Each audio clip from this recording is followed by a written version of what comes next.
Alam nyo, hindi naman ako nag-e-expect na mabibentahan ako dito. Kasi nga, hindi ko naman talaga forte yung pag-makeup. Siguro kung masasabi kong magaling ako sa ibang bagay na lang. Pero pagdating sa mga beauty product, hindi ko talaga marirecommend na talagang magaling ako or forte ko to. Pero nabentahan ako. Alam mo kung bakit? Napakamura. Nasa 69 or 70 something nag-range or wala pa 100 pesos. Etong double head styling eyebrow.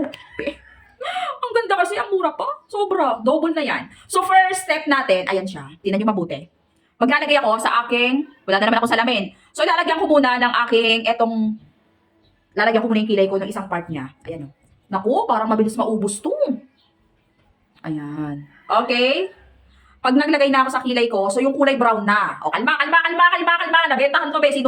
So, ito na nga. Tinan mo yung pagbasdan mo mabuti yung kilay na wala pa, ha? Wala pa, tol. Wala pa.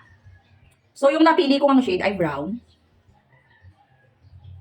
Brown yung napili kong shade, be. Hindi ko alam, pero mas bet ko talaga yung brown.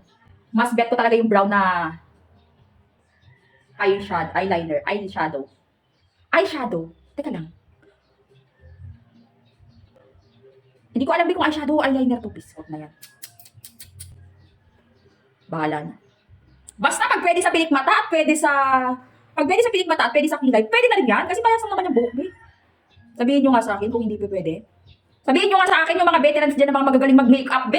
Sabihin nyo nga sa akin na kung pang pilik mata, hindi ba pwedeng gamitin sa pangkilay? Yung pang pilik mata, hindi ba pwedeng gamitin sa pangkilay? Sorry, be, ba? Kasi talagang bigay na talaga ako. So, kung may masasuggest kayo, mag-suggest na kayo. Try natin sa pilik mata, be. Gusto ko i-try. Try ko lang, wait lang. Grabe wala pa 100 eh. Papakapalit ko muna na gamit ang glue na to. May glue siyang something yung white. Alam ko, ito uunahin lagay eh. Bago yun, para kumapit. Di ba? Tama ba? Ay, tamad ako mag-research, be. Basta kung ano yung sa pakiramdam kong maganda, yun na lang yung gagawin natin. Wala ako nung gunting. Gunting ba tawag doon? Yung pang-curl. Pang-curl ng pilik mata. Siyempre, hindi gunting ang tawag doon, pang-curl nga eh. Wala ako nung pang-curl, be. Baka naman. Be, alam mo lang gagawin mo. Pag nagpapadala kayo ng makeup sa akin, kumpletuhin nyo pangga, ha? Samahan nyo na mga kung ano-ano kasi ang dami kong kulang. Hindi naman ako bibili nito, be.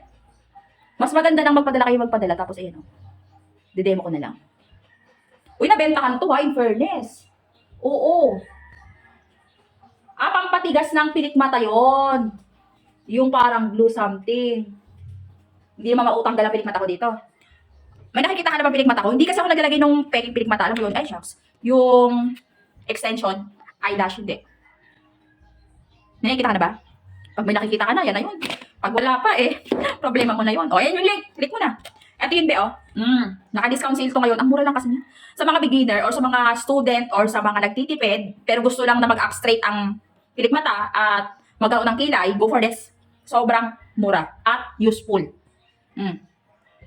Di ba?